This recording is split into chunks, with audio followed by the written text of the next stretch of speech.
Hi, I'm Judy Cole, the Executive Vice President and CEO of the MIT Alumni Association, and I'm delighted to welcome you to this web production of the MIT Alumni Association. Welcome to the MIT Faculty Forum Alumni Edition. I'm Renee Robbins, Fellow Alum and Executive Director of the Abdul Latif Jameel World Water and Food Security Lab here at MIT, and pleased to be your host today. The Abdul Latif Jameel World Water and Food Security Lab is a mouthful, so we're known as JWAFs. This month's topic, Feeding 10 Billion by 2050. First, a little background. JWAFs was established in 2014 as MIT's institute-wide initiative to promote and coordinate research related to water and food security across all departments and schools. We work towards environmentally benign, scalable solutions across a range of regional, social, and economic contexts by incubating technologies and fostering innovative regional collaborations. Last year, we funded more than $2 million in research spanning all 5 schools, and next week we will announce our first batch of 2016 projects representing another $1.3 million in funding for innovative new research on food safety, water quality, and more. JWAFs focuses on research and innovation activities that have the potential to have a positive impact on the world's diverse challenges around food and water. And innovation in technology, business models, market development, and policy will truly be needed to feed 10 billion people. In an era of population growth, climate change, urbanization, and development, the challenges are extensive and wide-ranging, and we need to pursue strategies involving diverse disciplines and areas of expertise. To look into work being pursued across different disciplines, we've lined up a great panel today, and I'm very much looking forward to hearing from them. This is an interactive forum, so we encourage your questions. Please use the Google form below your live stream to ask a question, or tweet one to hashtag MIT Better World. We'll get to as many questions as we can. Panelists, let's have you introduce yourselves and give us a brief overview of your current research on food and water security, and then we'll turn to some of the live questions. First up is Amy Bilton. Amy, why don't you go ahead? Great. I'm really excited to be able to take place in the discussion today talking about food security, something which I really value and something I find very important. So it's a very, addressing this issues of food security is something that's really complicated and multidisciplinary. And I think that's really highlighted by the speakers that we have today. We have people with specialties in policy, economics, and myself in engineering. So just to give a bit about my background, I'm director of the Water and Energy Research Lab here at the University of Toronto and an MIT alum. So what we're doing in my research group is we're actually looking at being able to come up with technologies to help improve water and food security for people in the developing world. And this is really looking to help address issues which are encountered by a broad number of people, about 1 billion people out there worldwide that don't have access to adequate food and clean water. So in my group, we work together with local NGO partners to help gain local context, develop and deploy new technologies to help address some of these issues. And when I first kind of got into this sphere was actually when I was at MIT. When I was doing my PhD work at MIT, I was doing some work looking at solar power desalination systems. Actually in the course of my postdoc was working with NGOs in Mexico to help take this technology and transition it into the field. And we're continuing some of that work in my research group currently. But we have some more projects we're currently working on, which is focused on developing these technologies and being able to deploy them in areas of the developing world. I'm going to highlight one of those projects which we're currently working on, which is actually in aquaculture. And aquaculture is something which is a really growing source of food, and I didn't realize how important that particular source of food was until we started working on it in my research group. So in this project, we're working with aquaculture farmers in Vietnam and Bangladesh to help improve production of these fish farms in this area.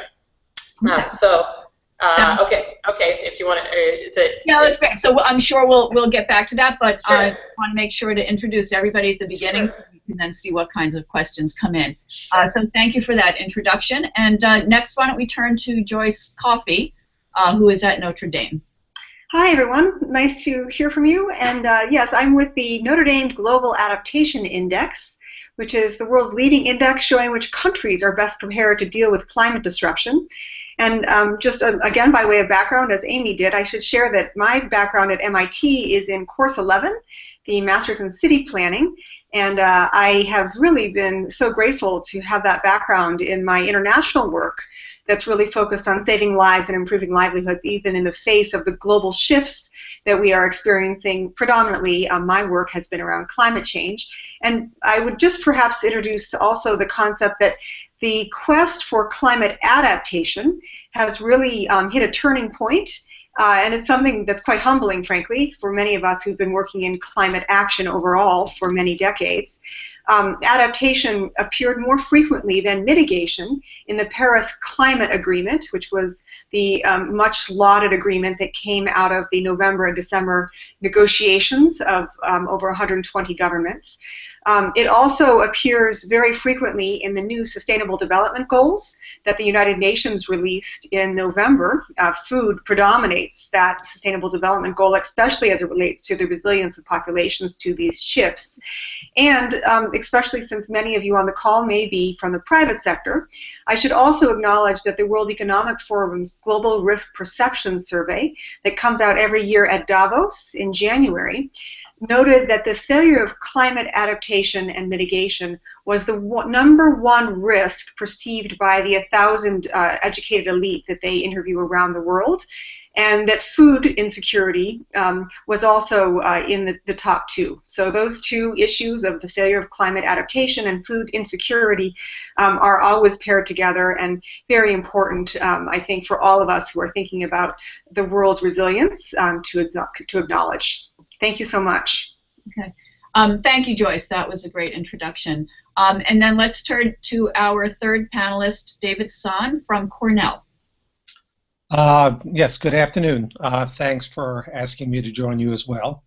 So I'm a professor of economics at Cornell University, and I have a joint appointment in the Division of Nutritional Sciences as well as the Department of Economics.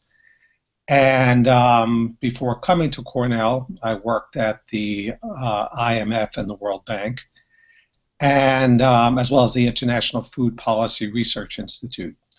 So while my expertise as an economist and somebody who deals with hunger and malnutrition probably is quite divergent from the other panelists, I guess the common theme is that my focus of much of my work has been on understanding the causes and solutions to hunger, poverty, malnutrition, and similar types of deprivations.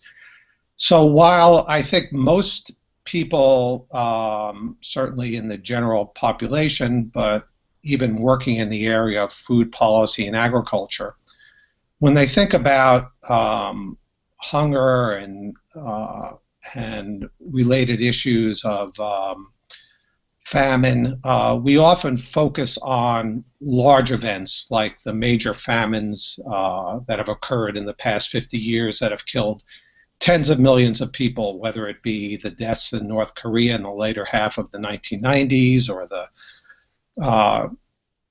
famine that is still occurring in much of the Democratic Republic of Congo due to civil war, or the brutality of the Khmer Rouge regime in Cambodia, which contributed to the deaths of millions of people.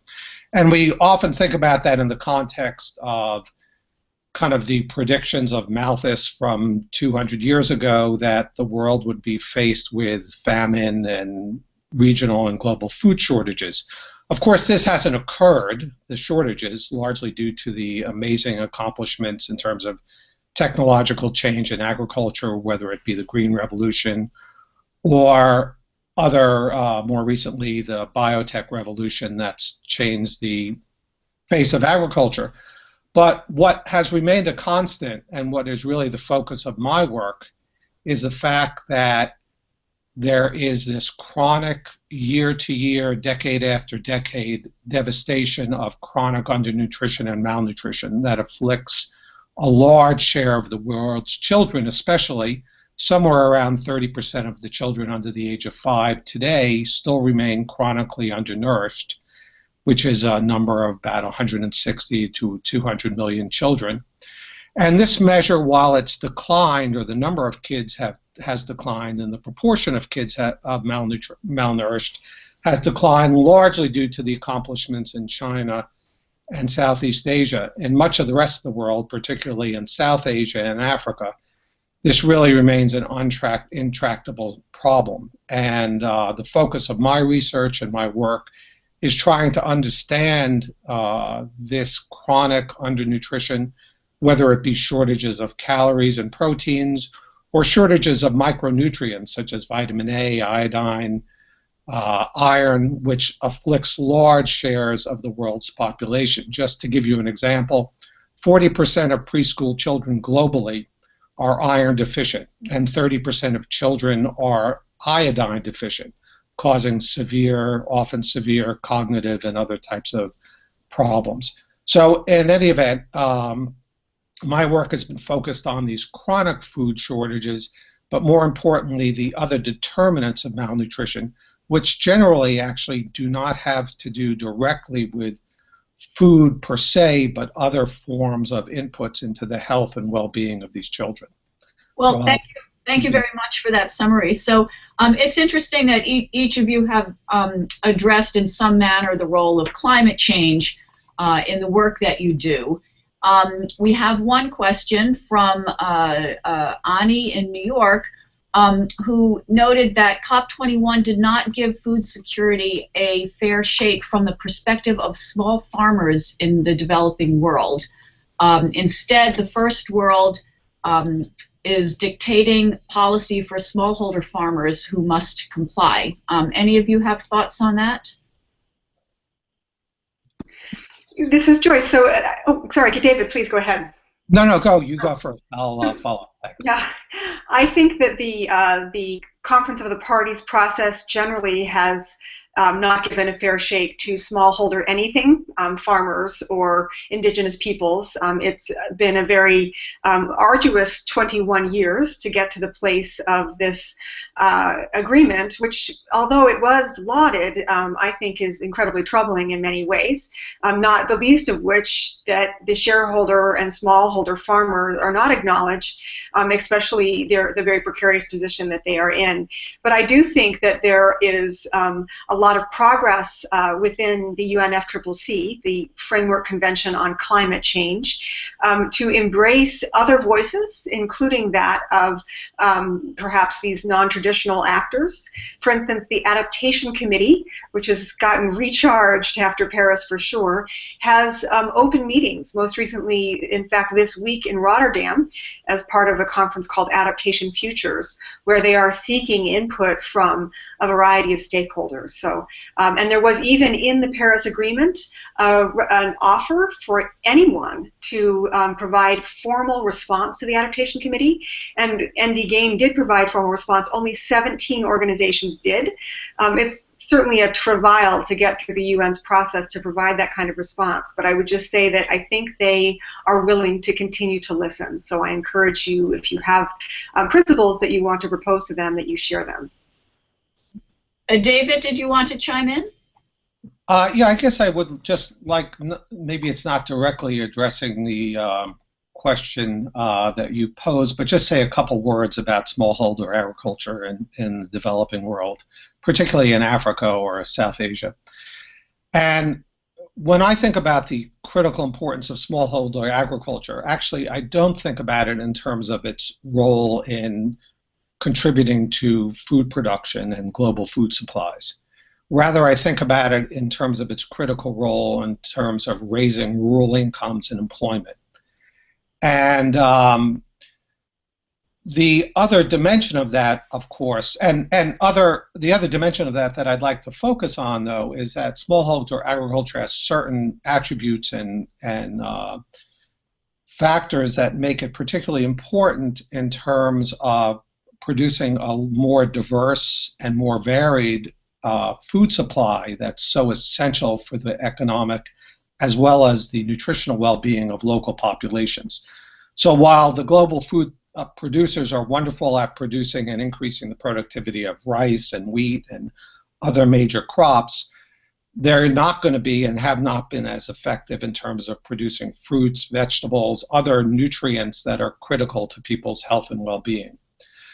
But one other point I'd like to make, or two other points, is that smallholder agriculture also has a particularly important role in terms of empowering women and their particular challenges in terms of providing this sector access to technology, inputs, extension, output markets, and things of that sort that really, for the most part, the global community has failed. But if I could make one other very small point, is that while smallholder agriculture is essential and critical, the other thing we need to understand is that policy must be focused on gradually promoting a transition out of smallholder agriculture.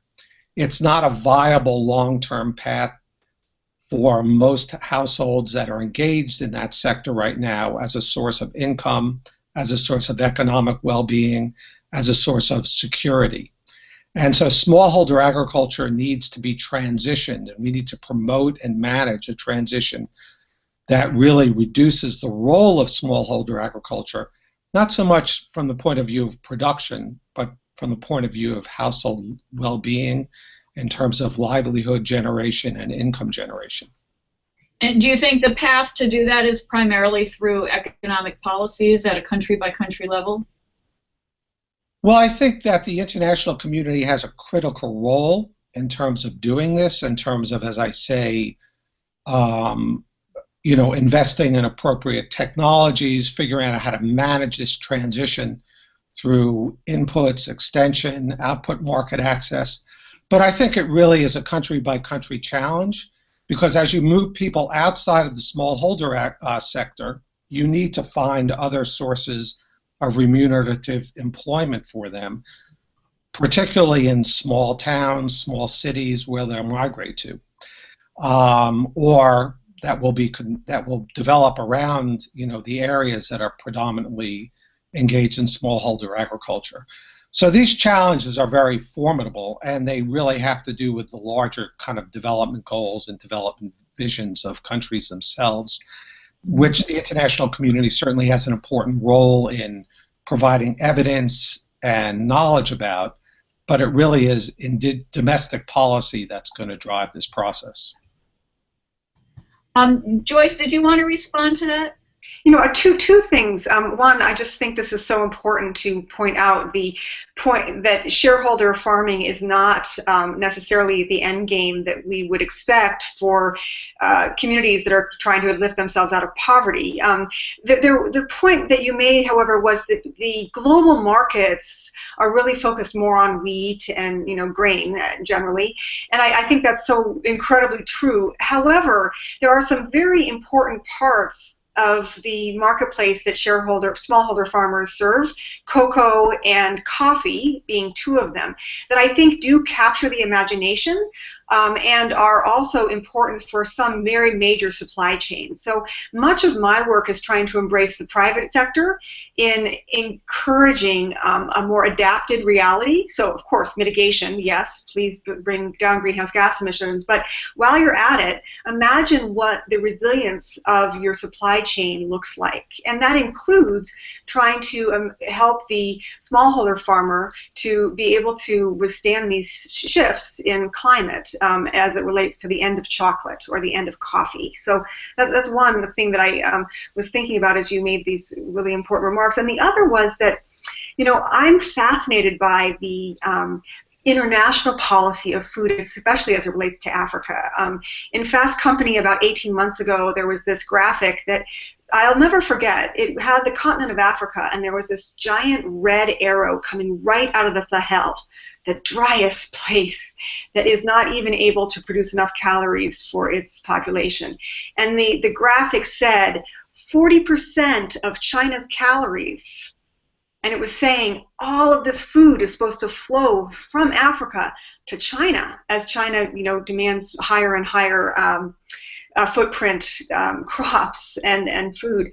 And I just wondered about that. There is no great green wall green enough for that kind of international trade in a commodity that is not yet even able to create longevity for the communities that are trying to scratch out a living. So interested in your response to that idea.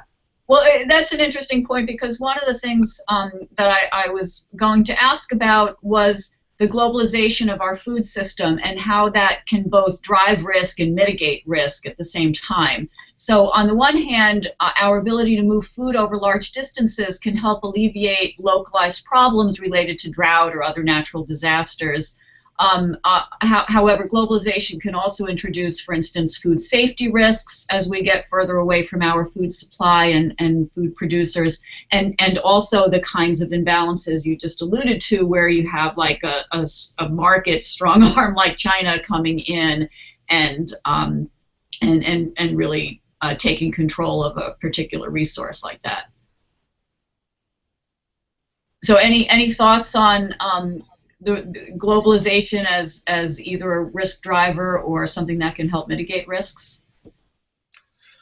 Well, I'll just pop in here, since economists like to talk about globalization, but you know, I think the story is very much like any other process, whether it be the impacts of globalization on the U.S. labor market, which gets a lot of political attention these days.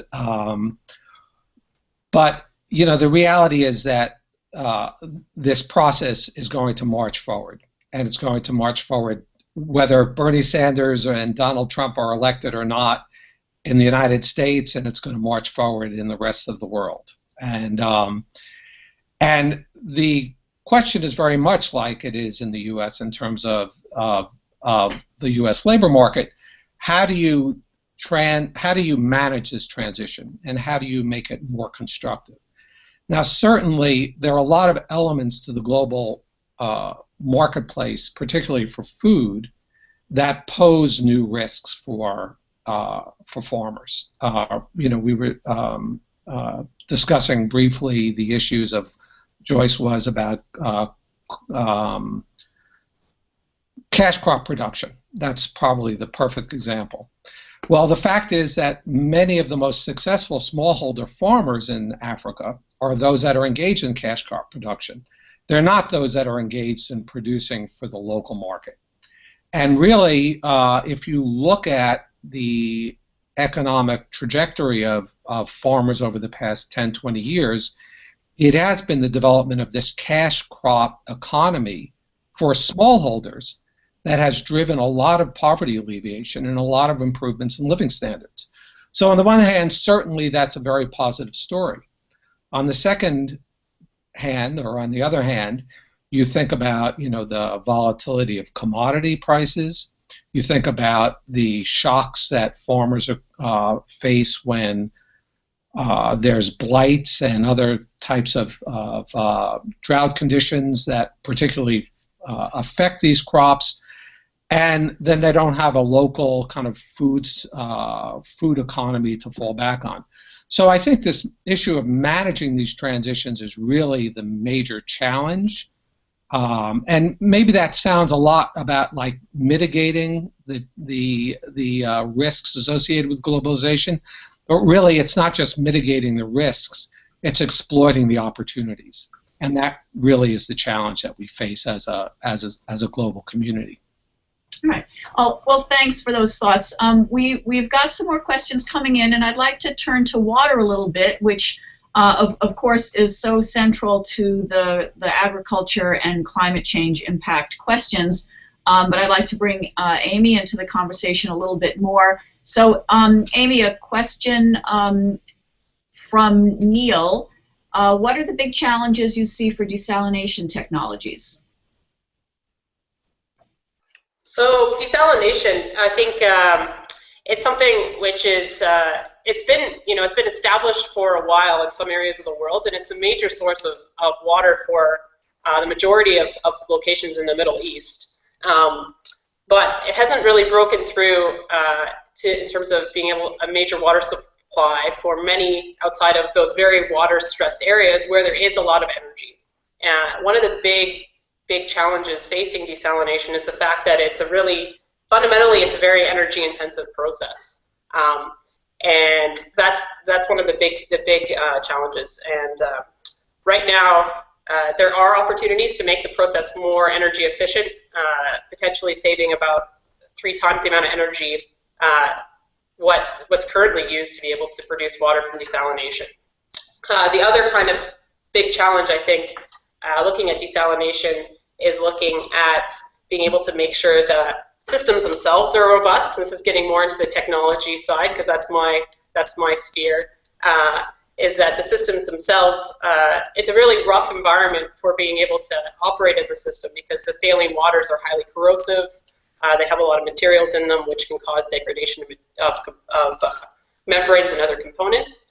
So it's looking at being able to make it so the systems themselves don't degrade as quickly. So it's really, I think it's, it's the main drivers are energy, degradation of the actual systems, and then to be able to drive down the cost to something which is competitive with related to other kind of water production technologies or other water technologies.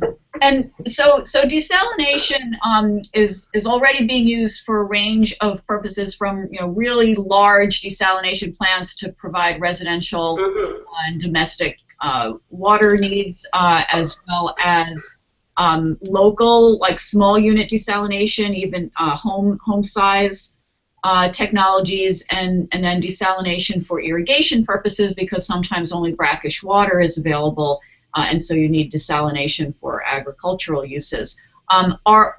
Can you compare some of the different technological challenges for those different kinds of scales and applications? Again, a lot of it, it boils down to mostly those 2 main things that I said are the big challenges associated with desalination today, which is mostly energy, reliability, and that all ties into cost.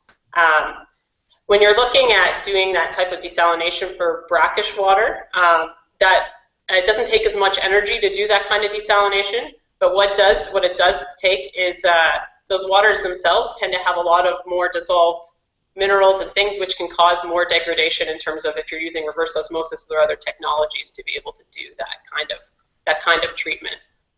Right. And there's a follow-on question from Sarah in Chicago. Do you see a direct relationship between access to power and access to clean food and water? And I think any of the 3 of you can weigh in on this, or are they both just a consequence of poverty? Anyone want to take a first stab at that? Okay, go ahead, David. No, please go ahead. I think, for me, you definitely do see a correlation between access to power and clean water.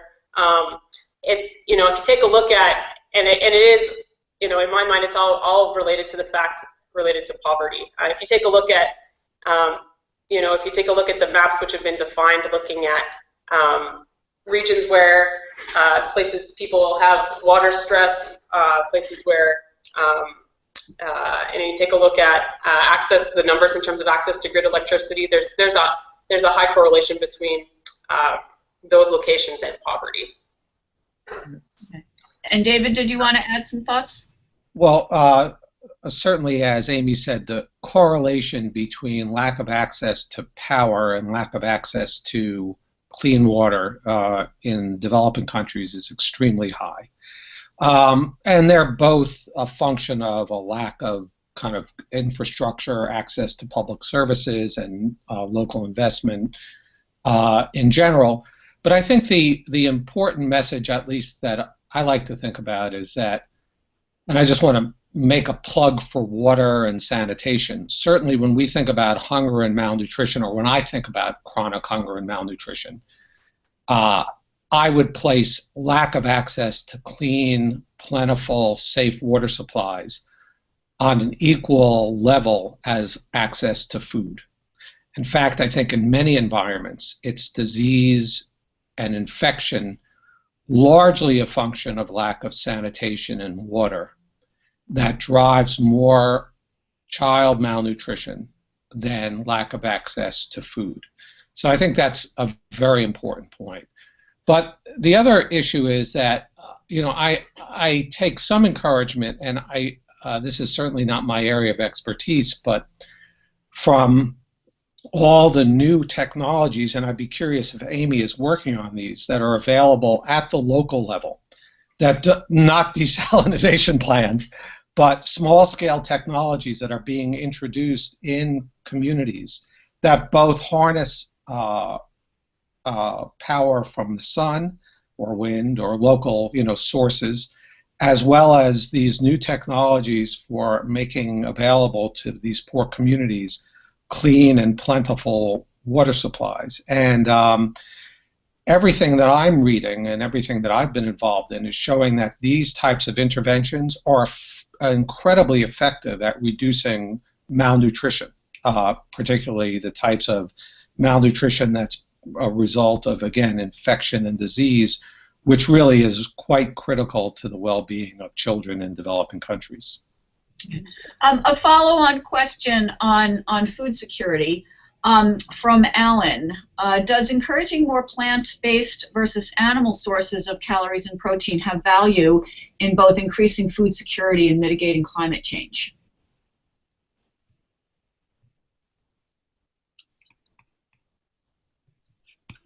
I'll take a crack at that. I'm not an expert at the actual numbers that show that, but I will say that for those who have a choice about where their calories come from, it is quite often the case that the carbon footprint of the vegetable calories is much, much lower. And the idea that the wealthy countries should shift towards a more plant-based diet in order to be a more sustainable Earth from the perspective of climate mitigation and even increased adaptive capacity, I think has a lot of traction. And may I just, before we go too far away from that question of power, I'm going to shift to that for a moment if I may, because I actually interpreted the question as an urban planner might to suggest that power wasn't the metric or megawatt hour or British thermal unit, but was in fact power of governance and social equity. And to me, and in my work, it is very, very evident that the question of adaptive capacity and power are directly correlated. So access to education, gender balance, the access to healthcare in terms of number of clinics per capita or per square mile, as measures, is absolutely imperative to getting access to clean water and having enough calories to lead a productive life. And I think that's really where the climate adaptation quest needs to shift, that we've had a lot of emphasis on the physical sciences in the climate dialogues. And as we see the actual eroding of poverty alleviation that climate change is causing, it is in fact decreasing the impact of development dollars. Let me see if I can find. It's true that it will, let's see, global incomes for 2100, it could be 23% lower than the past, than they were because of climate change. And over the past 30 years, $1 out of every 3 spent on development has been lost as a result of climate risk. Much of those development dollars have been spent on water and sanitation and food security projects. And I think that's where the question of power, as it relates to the governance and social questions, really needs to be addressed now by the social scientists as major actors in the climate action. Anyone want to follow on those comments? If not, I've got more questions I can turn to. Okay, let's go back. There was some initial discussion of aquaculture, and of course the ocean is another very significant source of food for the future. Question from Cliff: given the limits of fresh water and the exacerbating effects of climate change, where do you see marine aquaculture in feeding all of the people in the next 20 to 30 years? And are the high seas going to be necessarily part of the solution in order to get away from the polluted coastal waters that typify present methods? So I'll take a first stab talking about aquaculture and like its potential impacts looking forward on food supplies. Aquaculture is something that is growing enormously quickly, especially in Southeast Asia, and in Southeast Asia, about 5% of the GDP is actually driven by aquaculture. So it's quite large, and it's growing at about 10% per year. So it's really a great potential source of food for many in this particular region. A lot of the aquaculture that I'm looking at is actually land-based aquaculture. Basically, people will have aquaculture ponds, and a lot of the people we're working with in the developing world will have these smaller backyard aquaculture ponds. And those actually have a great potential to help feed a lot of the people in Southeast Asia. Unfortunately, I don't have numbers compared to ocean-based aquaculture off the top of my head, but it's definitely a very growing source of food for many. Okay. David or Joyce, any additional thoughts on that? No? Okay. So let's talk about another significant area of food and nutrition, potentially significant, and that's GMOs. So we've got a question from Alan in Vermont. What is the role for GMOs? And if they are a big part of the solution, how do we get them accepted? Well, I will just make a couple quick comments. I think there's obviously this is a very emotional area, an area of a great deal of contentiousness, and on the one hand, but on the other hand, I think from the point of view of most people who are worried about promoting economic development, promoting a global agriculture that's able to respond to what will be a continued rapid growth in the global population, that GMOs has and will continue and needs to continue to play a central role in that process. And anybody who thinks that they can run a farm-to-table economy at every locality throughout the world and eat like, I spent a couple years living in Vermont, eat like and live like we did there or like we do in Ithaca, New York, is unfortunately ill-advised. While I love the local farmers markets where I can afford and make the choices in terms of buying organic or non-GMO foods, that really is not a viable solution or a viable alternative from a global sense.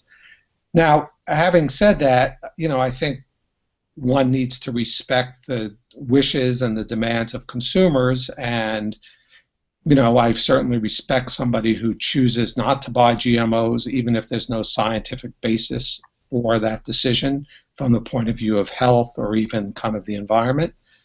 But the reality is that we cannot run the global economy. We will not see the types of massive increases in productivity that are going to be required in the absence of GMOs. And to suggest otherwise is not only naive, but frankly quite dangerous. Joyce? Yeah, I was waiting for GMOs to come up. I couldn't believe we crested past the half hour before it did. And I'll start by saying that every year the Global Adaptation Initiative gives a prize to corporations for innovation in adaptation. And one year we gave a prize to a project called Water Efficient Maize for Africa. And this prize was granted to the Gates Foundation, USAID, and a technological institute in Mexico, all funded by Monsanto. And Monsanto was the primary recipient of the prize because it's a corporate prize. So that just says sort of where my allegiance lies. And I don't have actually much to add to David's really important points, except to harken back to, David, the initial comments you made, which was that in the sweep of most recent history, the Green Revolution and technology and innovation have really framed up a much better world for most people. And GMOs are an innovation that needs to be examined, not swept off the table. And it needs to be examined by the best minds, the most educated people, many of whom are in Europe and America, which seem to be the only two major regions of the world where the debate is not, will this particular innovation this particular type of GMO innovation cause issues, but rather GMOs generally shouldn't even be discussed. So I'm really interested in the work that's going on in the global food arena around research on making genetically modified crops that are more resilient to the changes in precipitation and temperature that are here and are growing. And I think that we also have to understand that, as with any new innovation, there are disbenefits. One that's studied here at Notre Dame, for instance, is that when genetically modified corn is modified in order to decrease pest incidence, the benthic organisms in streams downstream from the farms where those GMOs are grown are significantly depleted because they are actually affected by the waste, the corn stalks and so on, that still contain the anti-insect properties. Well, that's a very interesting and negative disbenefit that needs to be better understood, because many communities around the world require a healthy benthic environment in order to see different kinds of food coming out of their water supplies, not to mention the potability of that water. But it doesn't mean we should stop research on GMOs or stop eating GMOs. It means we need to look at them more carefully. As with any scientific opportunity, we need to be better able to answer questions of the potential disbenefits in a way that is not driven by gut, but is in fact driven by fact. Yeah, if I could just reinforce that point, I think those are excellent points, and I think it goes, for some reason, and I don't quite understand, partially, when we have been modifying plants through traditional, what people call traditional methods of in the laboratory for decades to make them raise productivity, make them more drought resistant, whatever it is, there was never an uproar. The Green Revolution went on, and basically, again, there were losers from the Green Revolution, like any other technological change, but there was never an uproar. And with GMOs, it's really just, at the margin, a very slight shift. It's a broad spectrum of techniques and technologies to change the attributes and traits of plants. And I think, as Joyce said, like with every other technology that we talk about, it can be used for good things and bad things. It can be adapted in positive ways and in not so positive ways. So I think the issue is not to get all caught up on manipulating genes per se, but think about what you're doing with that technology and making sure that it's done in a responsible fashion that keeps in mind a whole range of potential outcomes. They have to do with not just in terms of environment, but they have to do with things like how that it affects the producers, how that affects the local food system, how that affects health. So there are a whole series of considerations that need to be taken into account.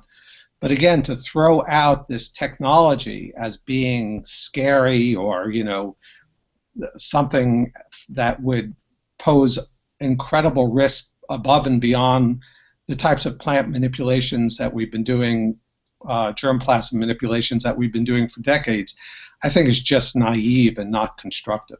So I think you've both made some very good points about it, and I would just add that one of the seed projects that JWAS is currently funding is being pursued by Christopher Boyd, professor in the Department of Biological Engineering here, and he's looking at transferring the nitrogen-fixing capabilities of legumes into the world's cereal crop grains. And this has just extremely broad potential significance in terms of both reducing the impact of over-fertilization in places like North America and Europe, but also greatly increasing crop yield in places like Asia and particularly Africa, where agriculture is generally considered to be under-fertilized. So thank you both very much for making those points. We have a few more questions, but we are out of time, so we will be able to refer those questions on to the panelists. And on behalf of the Alumni Association and JWAFs, I would like to thank you for tuning in to this Faculty Forum Online Alumni Edition. And a special thanks to our MIT alumni panelists from Notre Dame, Cornell, and the University of Toronto, David, Joyce, and Amy. Thank you so much for your time. We didn't get to all of the questions, as I said, but we will pass them on. And you can also tweet about the event using the hashtag MIT Better World, or send any follow-up questions or feedback to alumnilearn@mit.edu. Thanks again for watching. Thanks again for joining us. For more information on future MIT Alumni Association productions, please visit our website.